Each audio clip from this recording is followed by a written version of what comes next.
নমস্কার বন্ধুরা, ভিল kitchen with অঞ্জলিতে আপনাদের সকলকে স্বাগত জানাই। আজকে আমি রান্না করছি এঁচড় দিয়ে আলু দিয়ে একটা তরকারি সবজি, আর রান্না করব মাছের ঝোল।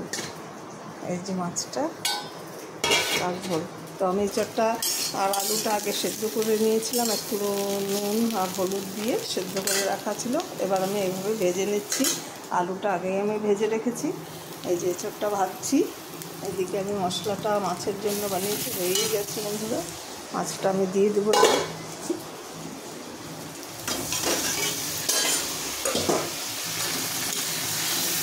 মাছটা আমি এভাবে কষিয়ে নেবো।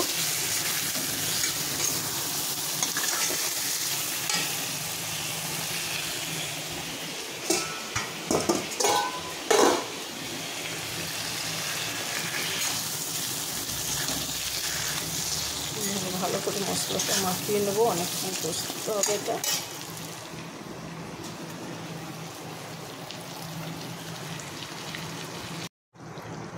এই দেখুন বন্ধুরা, এভাবে কষা হয়েছে, অনেকক্ষণ ধরে কষিয়ে নিয়েছি মাছটা।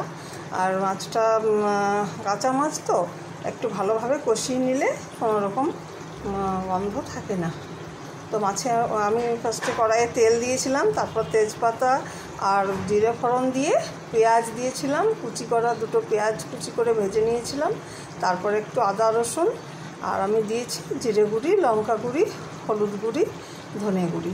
এটা দিয়ে আমি মাছটা এই যে কষাচ্ছি, এভাবে কষিয়ে নিয়েছি। এবার আমি মাছে পরিমাণ মতো জল দিয়ে দেবো। জল যেরকম পরিমাণ আপনি ঝোল রাখবেন ঠিক তার থেকে একটুখানি বেশি দেবেন, কারণ আমি কষিয়েই মাছটাকে সুসিদ্ধ করে নিয়েছি। তবু আমি আরেকটু, যেহেতু বড় বড় পিসগুলো রয়েছে, তাই আমি একটু বেশি করে জল দিলাম। এই জলটা সেদ্ধ হয়ে যাবে, আমি চাপা দিয়ে দেবো।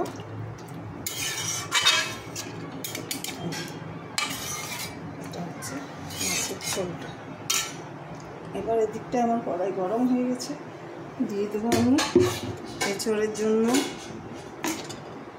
সর্ষের তেল দিলাম। সর্ষের তেলটা গরম হতে থাক। আমি রেডি করে নিই আমার মশলাগুলো। এখানে আমি মশলা দেবো পেঁয়াজ কুচি, আদা রসুন বাটা, আর দেবো লঙ্কা, হলুদ, ধনে গুঁড়ি, জিরে গুঁড়ি। এই যে আমার ভাজা এঁচড় আর আলু। এখানে নিয়ে নেবো আমি একটু কাশ্মীরি মির্চ, আর নেবো একটু মিট মশলা। এঁচড়ে একটু মিট মশলাটা দিলে বেশ টেস্টি হয়। তারপর এভাবে আমি মশলাটা করে এটা জাস্ট নাড়িয়ে চাড়িয়ে নেব। এভাবে নাড়িয়ে চাড়িয়ে বেশ ভালোভাবে কষিয়ে নেব। কষিয়ে নেওয়ার পরে আমি এখানে যখন নামাবার সময় হবে একটুখানি চিনি অ্যাড করে দিতে হবে। আমি দিয়ে দিচ্ছি পেঁয়াজ।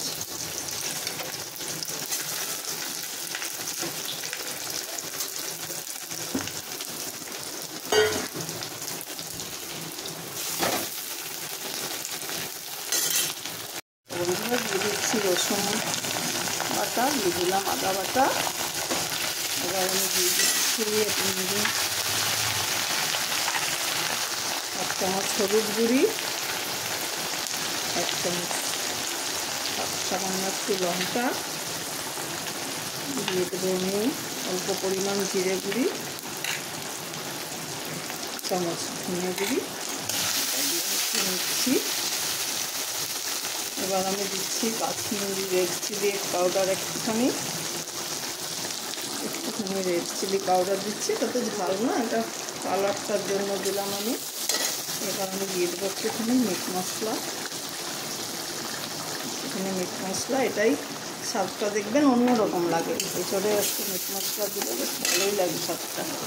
আমি অবশ্যই এভাবে দিই, জানি না আপনারা কেমন করে করেন। সামান্য পরিমাণ জল দিয়ে দিলাম। মশলাটা হয়ে গেলে আমি এঁচড়টা দেবো। ওইদিকে দেখুন মাছটা প্রায় আমার হয়ে এসেছে, সুন্দর ফুটেছে। ফুটে একটুখানি ঝোল, একটুখানি আমি এবার হিটটা কমিয়ে দিয়ে রান্নাটা করে নেব। আর একটুখানি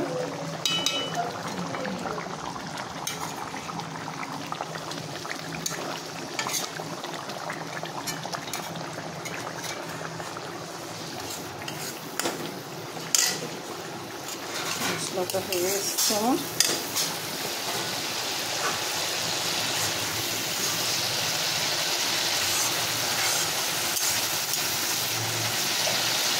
আর একটু তেল ছেড়ে গেলে আমি একটু দিয়ে দেবো।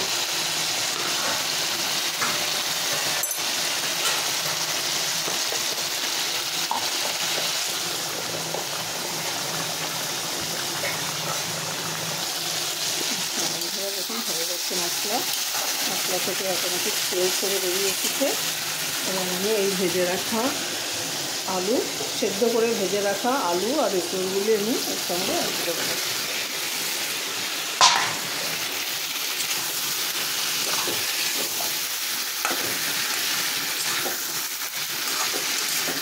আমি কিছু পরিমাণ লবণ আর হলুদ দিয়ে সেদ্ধটা করেছিলাম যেহেতু, তাই আরও অল্প পরিমাণ আমি লবণ অ্যাড করবো সঙ্গে। এই মতো লবণ অ্যাড করে নিলাম, ভালো করে নাড়াচাড়া করবো যেন সব জায়গায় সমানভাবে মশলাটা মিশে যায়।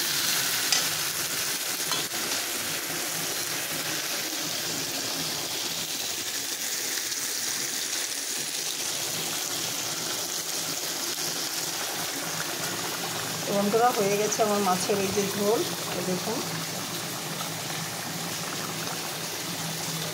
একদম রেডি। এবার আপনি যেমন ঝোল খাবেন, যদি ভাবেন যে আর একটু কমিয়ে নেবেন সে কমিয়ে নিতে পারেন। আমি অবশ্যই একটু ঝোল ঝোল রাখলাম, এরকম বানিয়েছি কারণ আমাকে ডিউটি থেকে ফিরে এসে আবার গরম করে খেতে হবে, তখন একটু ঝোলটা কমে যাবে অটোমেটিক। হয়ে গেছে মাছটা বন্ধুরা।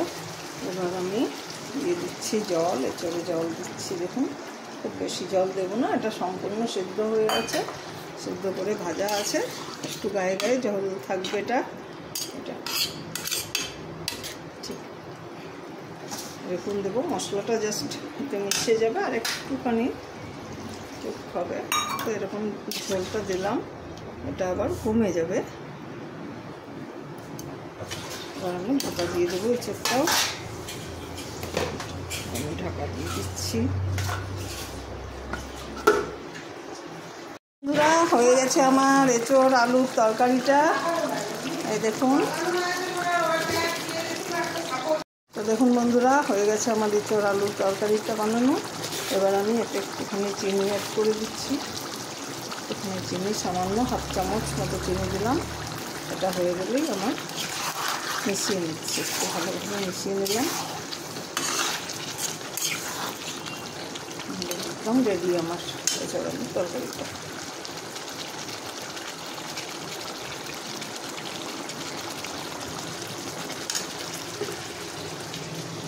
মাছের ঝোল হয়ে গেছে আমার আজকের মতো এখানেই।